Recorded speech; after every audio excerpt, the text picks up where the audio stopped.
Moscovia has appropriated the name Russia, which in its geographical, cultural, geopolitical, ethnic sense fully corresponds to the modern term Ukraine.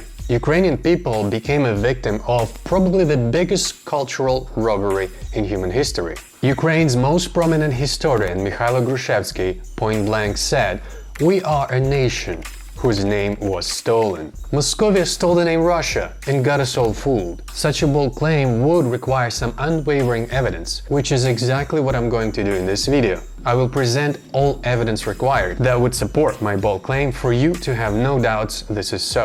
And I'll start by teasing you with a quote by Karl Marx, which you probably didn't know he ever said. "The origin of Moscovia lies in the bloody degradation of Mongolian slavery, and not in the rude heroism of the Norman epoch. Modern Russia is nothing but a transfigured Moscovia." Amen to that. My name is Yaroslav, I'm from Ukraine. Welcome to my channel where I bust Moscow myth one at a time. So what exactly did Moscovia steal? They stole the name of the medieval state called Rus and all the subsequent variations of this name. Russia, Rosia, Ruthenia, spell however you want it. These are all exonyms stemming from one root. Rus. Exonym means a foreign name that natives don't use.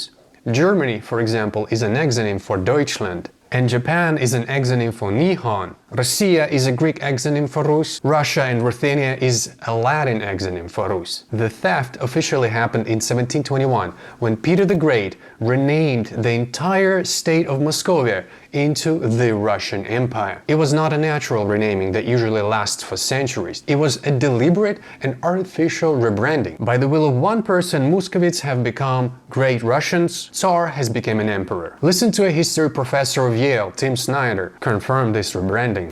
The new Russian Empire, as it's called, from 1721, and by the way, Russian Empire is a conscious rebranding exercise, right? It's called Russia because of Rus. Together with the name Rus, they have appropriated the history of Rus, its culture, its prestige, as Rus was once a great empire on par with Byzantine one, while Moscovia didn't even exist. If we look at Moscovia's origin, we see that it was born as a vassal to the Golden Horde and paid tribute to them until the very 1700s. So just some 300-ish years ago, there was no Russia. There was Moscovia paying its last tribute to the Crimean Khanate. It's just like Karl Marx said, the origin of Moscovia lies in the bloody degradation of Mongolian slavery, which does not sound like something to be proud of. They were embarrassed of their origin story, so they decided to cover it up. I'll quote a Ukrainian doctor of historical sciences, Yaroslav Dashkevich. Muscovites essentially appropriated the name Rus. This gave it, albeit fake, but still the brilliance of cultural, civilized state with an ancient historical tradition with Byzantine Kiev church metrics. And also by appropriating the name Russia, Moscovia can also act like those territories belonging to Rus are rightfully theirs. Moscovia denies Ukraine exists. In its imperial self-destroying hatred, they are doubling down on Ukrainians, destroying our memorials, cancelling our language, burning our books, dismissing we have the right to exist, and falsely believe that we live on the territory of the holy origin, Russia. How did they steal it? How did they manage to fool us all? Well, first of all, let's remember who we are dealing with. They have mastered Photoshop to bend the truth to their will before Photoshop even existed. Muscovites are expert in deceptions and lies. Only reason they have failed to cover Chernobyl was because of international involvement. They did, however, manage to hide another third largest nuclear disaster in the world, Kishtim. Just not so long ago, we were witnesses to how their state-run doping program was exposed. Watch an Oscar-winning documentary Icarus on this subject. Muscovites still deny they have shot down MH17, while international court undeniably proved it was their missile. Putin, 2 days before the invasion, said that they're not going to start a war. The point I want to make is that Muscovites are systematic liars. You know, the war which we are trying to stop and which was launched against us using Ukraine. That's why no agreements with them are worth the paper they're written on. In 2014, they have invaded Ukraine. They have annexed a territory of a sovereign independent state by staging a fake referendum where there was even no checkbox to vote to remain as part of Ukraine. Their absence of dignity allows them to rip off the patches from their troops and just deny it was their troops. I'm gonna make a video analyzing in detail how exactly their propaganda works and affects people. Meanwhile, if you're curious, watch my video how Moscow uses popes as undercover KGB agents, and check out my video what Russia really is to see just how deep the rabbit hole is. Regardless, Moscovia is not getting away with stealing Russia's name. Invading Ukraine has sped up the inevitable collapse of empire with its lies. More and more people are becoming interested in the history of this region, uncovering more and more clues that shatter their lies. One such clue we can see right now if we go on Wikipedia. When the Mongol invasion destroyed Rus and burned Kiev in 1240, western part of Rus persevered. And on Wikipedia, this western part of Rus is called Kingdom of Galicia-Volhynia. But here's the weird part. If we read a little down the line, we quickly learn that it was historically known as Kingdom of Ruthenia. And while Ruthenia is a Latin exonym, the true Latin name of this kingdom is Regnum Russia. This name appears on many historical maps over western territories of Ukraine. We see this name on the seal of the king Rex Russia. We see it on the coins Moneta Russia. All meanwhile, 1,000 kilometers from Kingdom of Rus, there is a country that's undeniably called Moscovia, that is minting coins with Arabic script on them, and their tsars wear hats with Koran scriptures. A very inconvenient part of history for Moscovites that shattered their lies that Moscovia being direct successor to Rus. So they rewrite the history that downplays the significance of the Kingdom of Rus.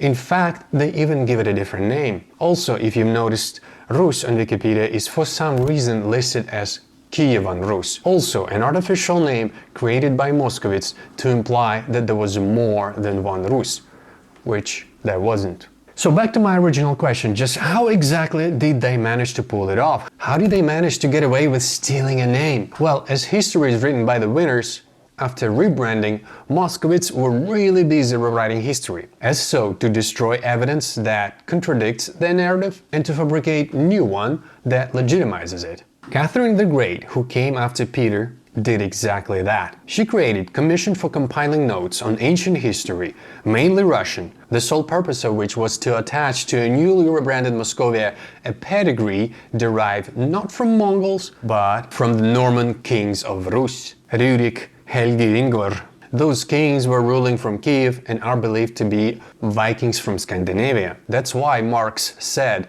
Russia of the Normans disappeared completely from the scene. Indeed, such Rus disappeared completely, only for Moscovites to dig out its corpse 4 centuries later and start pretending like it's still alive within them. So the commission created by Catherine had a lot of rewriting to do, and they started with collecting all historical documents and archaeological evidence they could get their hands on. As they had control over the most territories of former Rus, it was a fairly easy thing to do. Thousands of documents and artifacts were stolen from Rus Ukraine and relocated to St. Petersburg, the new shiny capital of rebranded Moscovia, built on the bones of Ukrainians. After 9 years of colossal falsification effort, in 1792 the commission produced a new history of Moscovia, where they converted Ugro-Finnic tribes into Slavs, Muscovites into Great Russians, Ukrainians into Little Russians, and laid the foundation to their history prevalent to this very day. So the hardest part was done. All that remained was to enforce their new history and protect it from questioning. So throughout the centuries, Muscovites had many more of such commissions, constantly adapting and readjusting history to fit their needs. One such commission exists right now, called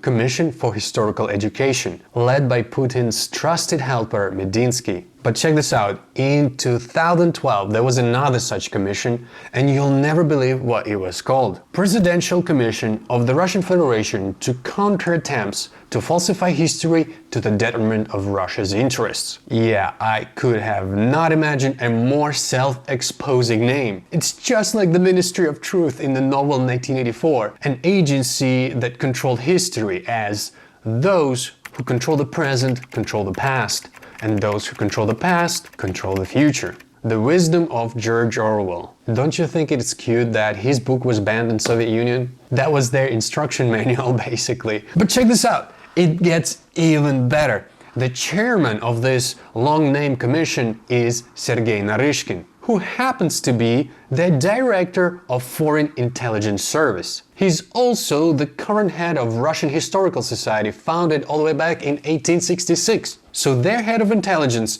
and their head of history is one and the same man. Yeah, I would at least give this guy history as a hobby.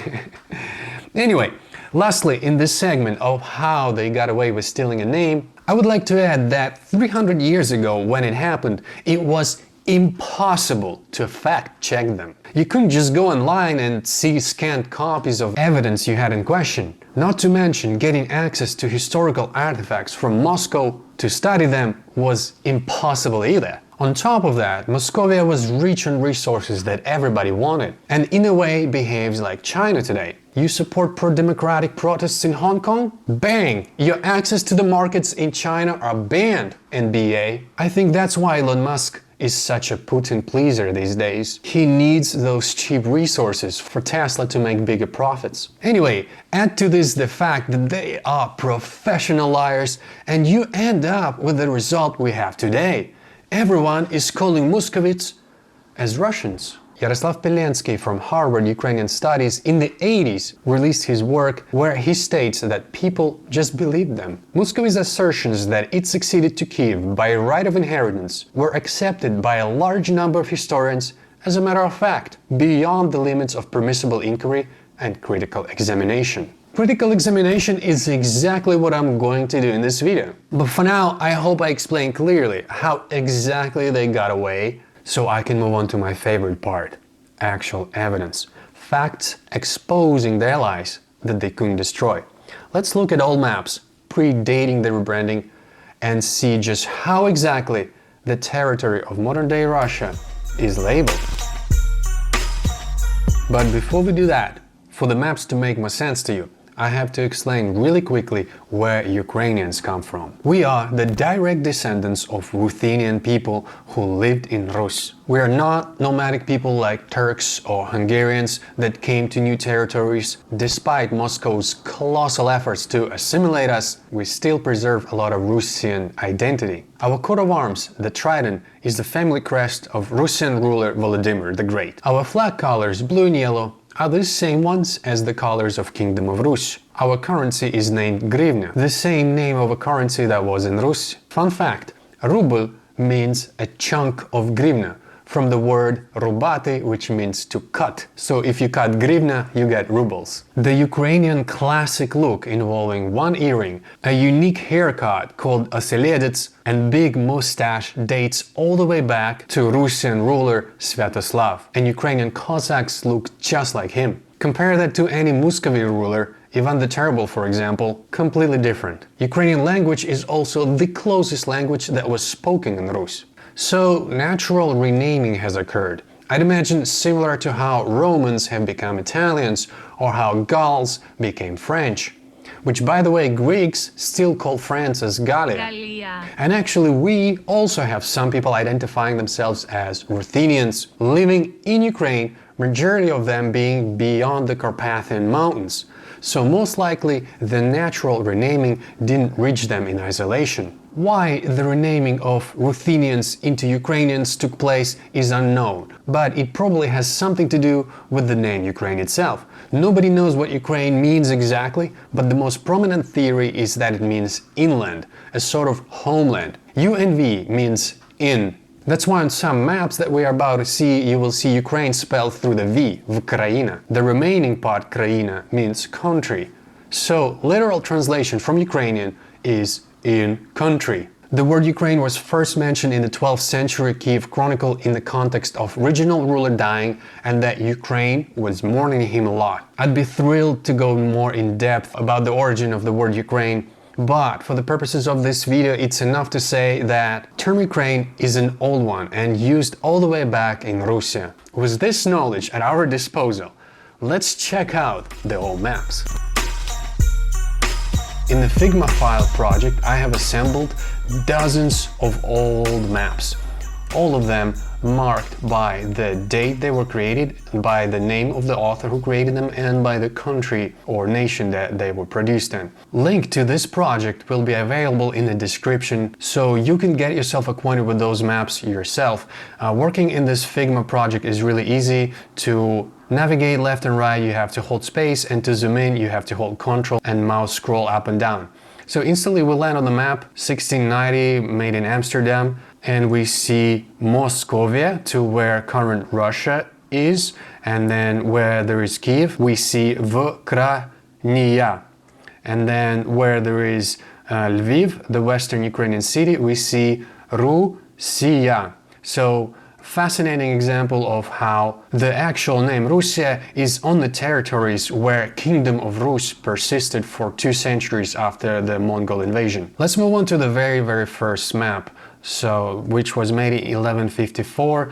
This map has completely missed Crimea. It has Kiev as Kyiv, and we see the words Russia, Galicia, another western Ukrainian city, the river Russia, and another mention of the word Russia on the territories of Ukraine, of course. Another map we see right here is Lviv, Leopolis, and the western parts of Ukraine are called Rossiya. And where there is Moscovia, it has Tatar signs. 16th century map, German map, oh beautiful, it says Moscovia, Russia Alba means White Russia, right next to Kiev, Moscovia, and then again next to Lviv we have Russia. Another map where there is Lviv, we see Russia, and Lviv is the most western, biggest city in Ukraine. Herberstein, a really good read that one is, we see Moscovia, and we don't see actually any other names here. You could imagine how difficult it was to make those maps back then, and how most of them have lots of errors, lots of mistakes, but the key important fact here is that we look at the tendency. And the tendency is that western parts of Ukraine are called Rossiya because this is where Kingdom of Rus was. And where there are coins with Arabic scriptures, we see Moscovia. This is the tendency. Moscovia Nova Tavlova.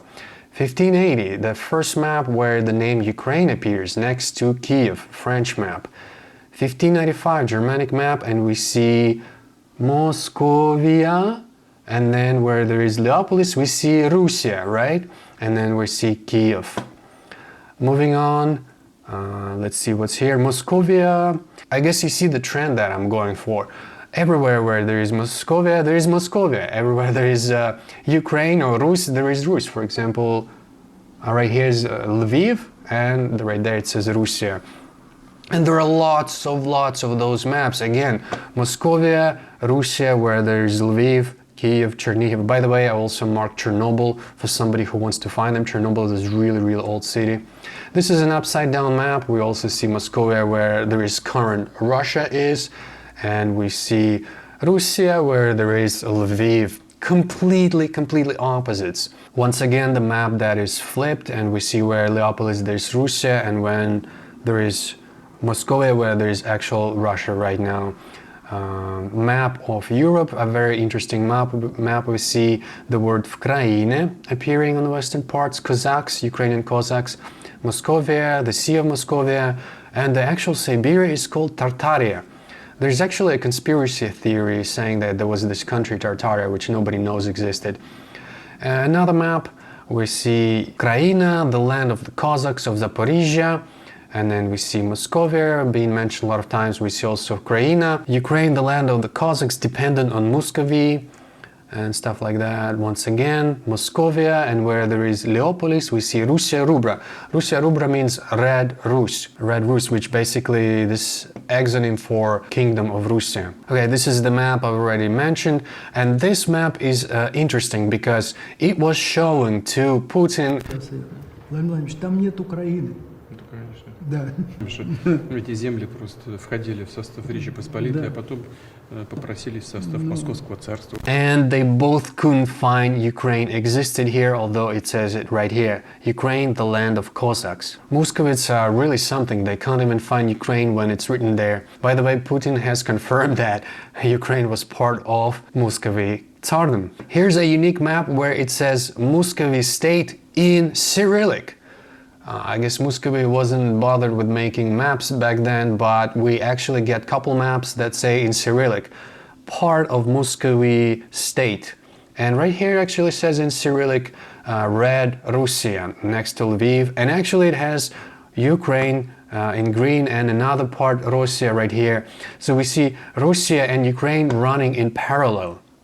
Beautiful. Another map that says Ukraine and then Moscovia. There's lots of those maps, and then there goes rebranding. So after rebranding we will obviously see much less Moscovia appearing because they are enforcing their policy to be called with the new name Russia now, but we still see the name Moscovia persevering for a century or so before it catches up. Here's on the map of London we see Red Russia next to Lemberg, that's the name of Lviv in Germanic.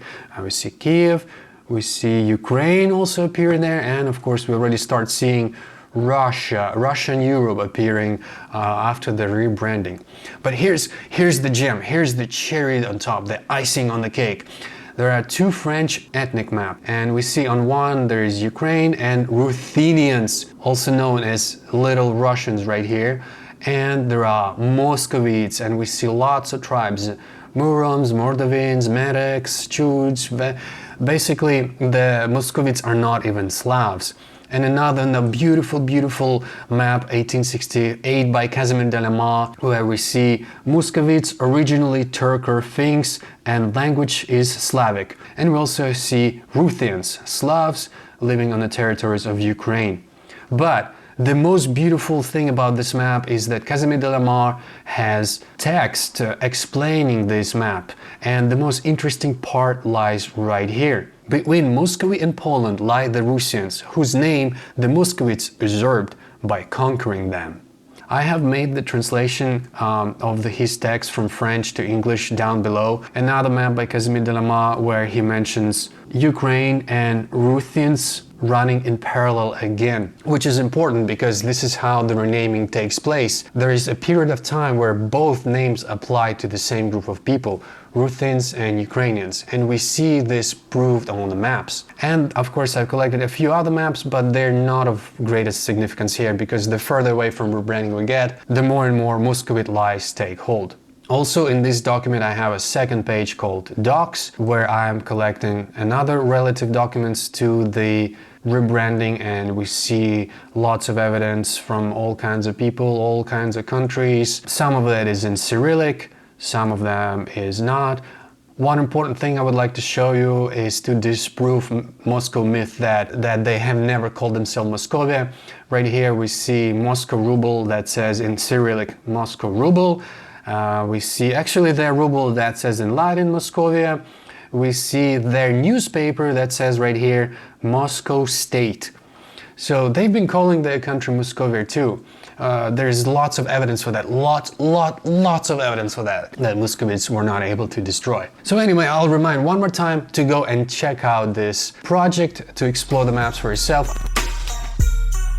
Lastly, I would like to address the preposterous title of Moscow Tsars, as they had self-proclaimed themselves to be Tsars of all Russia. Best way to refute that would be to read from Antonius Posavini work The Moscovia from 1587. If we go to the page 61 and zoom in, Grand Princes of Muscovy refer to themselves as Lords of all Russia, even though much of what they call Russia is in the hands of a Polish king. Ivan, when writing to the Turks, on occasion ordered himself called Emperor of Germany as well. When coveting Livonia and casting an eye on Prussia, Ivan claimed that he was descendant from a brother of Augustus Caesar. Yeah, so as you can see, anyone can title themselves literally with any nonsense. I can title myself the King of Mars if I wish to. While it was common for kings to put in their titles the name of lands, territories they have conquered, for example, name Russia was also in the titles of Polish, Hungarian, Lithuanian kings. Title alone does not give them any right to claim the name Russia. Besides, their title is a blatant lie. They were not controlling all of Russia back then, and I think you can hear the Antonius Posavini's surprise to the audacity of their lies. Lying is the core attribute of Muscovites. It's their foundation. I think the more accurate title for Muscovite Tsars would be Tsar of all Russia wannabe. I think I came up with a good analogy to illustrate the situation around the stolen name. There was a province of Britain within the Roman Empire, where Londinium arose. The same way there was province of Vladimir Suzdal within Rus, where Moscovia arose. Both of those provinces were conquered and were paying tributes to their capital, one to Rome, another one to Kiev. Needless to say, both of them had completely different ethnic people living there. However, the key difference between Londinium and Moscow was that after the collapse of the corresponding empire, Moscow became a vassal to another greater power and had a unique privilege to collect tributes on behalf of Mongol Han, which helped them grow so rapidly to the power they are today. Karl Marx has another good quote about that. In the terrible and abject school of Mongolian slavery that Muscovy was nursed and grew up, it gathered strength only by becoming a virtuoso in the craft of serfdom. Even when emancipated, Muscovy continued to perform its traditional part of the slave, as well as the master. So Muscovites claiming themselves as Russians would be identical to British calling themselves Romans. Yet again, with one key difference. Brittany hasn't controlled Italy, nor tried to wipe them out from existence. Ultimately, why does it matter if Moscovia falsely claims to be Rus' successor? I mean, there is Wallachia calling itself as Romania, directly deriving its name from the Roman Empire. However, Romania is not trying to destroy Italy and not acting like Italians should not exist. Current Russia, on the other hand, is not keeping the past behind. It's not moving on. And not because they don't want to. It's because they can't. Expansion of their empire, lies, meddling in others' affairs, serfdom and puppeteering, disregard for individualism and human rights is the very foundation of their very existence from their very birth as a slave within the Mongol horde. That's why they invaded Ukraine, to preserve themselves, while being the richest country on earth in terms of natural resources, while having the most amazing opportunities to prosper and grow. They are acting right now in the self-destructing ways, because they just can't act otherwise. Acting otherwise would imply them being democratic, them respecting international law, upholding human rights, which would be acting against their fundamental core. That would mean letting go dozens of nations they have conquered: Chechnya, Dagestan, Siberia, Sakha, Buryatia, and so on. That would mean to return Karelia to Finland, Kuban and Crimea to Ukraine, Amur to China, Smolensk to Belarus. That would mean that empire would fall, that their lies would fall, and that their historically accurate name Moscovia would be back on the map again. See, they just can't let that happen. Putin in the past year has expressed fear Russia turning into Moscovia twice. Naturally, they are subconsciously afraid that their foundation will crumble. But it is the only right way forward, for the sake of all humanity, including the very people living in the current Moscow Empire, who are robbed of freedoms, wealth, and individualism. It's our job to defend our democracies that are a threat now, and that will always be a threat as long as there is Russia on the map. It's our job to help them destroy that anti-humane foundation, on the basis of which they're justifying genocide against Ukrainians right now, or 100 years ago, or 200 years ago. And the best way we can start destroying that foundation is by calling them by their historically accurate name, Moscovia. There is nothing shameful or belittling about that. Sooner or later, the time will come for them to embrace their history, to open their KGB archives, to open their stolen historical archives, to live through the pain of this new realization. In Ukraine, we already have a successful petition to officially start calling them Moscovia again. So it's just a matter of time to reverse that artificial rebranding. Calling Moscovia by their stolen name, Russia, makes it okay to falsify history, makes it okay to lie, makes it okay to claim that Ukrainians shouldn't exist. After all, Kiev is a Russian city. It was the capital of Rus. Calling Moscovia as Russia means legitimizing their crimes. I urge you, my viewer, to take a decision right now, and from this point forward, to stop referring to Moscovia as Russia. This will be a tiny baby step towards progress, towards justice and human prosperity. Another tiny baby step would be to share this video so as to start raising awareness around this subject. Whew, that was a long episode. Thank you all for watching. Thank you for staying until the end. Let me know in the comments what you think. I'd be delighted to address any questions you might have. I am for history that's based on evidence, not myth. I'm for a healthy discussion in the comments on this complex subject. Please also help Ukraine armed forces any way you can. Even $1 would do. They are right now at the spearhead that is working to break that anti-human Muscovite foundation. Ukraine is restoring the international law, which is the best way forward for all of humanity. And Ukraine desperately needs your help, as their opponent is really formidable. In the description below this video, I'm going to provide 2 PayPal emails of volunteers that I trust. Arkady Babchenko, who fled from Moscovia and now is helping Ukraine armed forces on the medical part, saving lives. And there is Serhiy Starnenko, a Ukrainian volunteer who specializes in helping with more lethal aid. So you have an option to choose where your money would go. I've spent hundreds of hours making this video, looking through thousands of documents. If you feel like my work had some value to you, please consider donating to those volunteers. Thank you so much again, and until next video.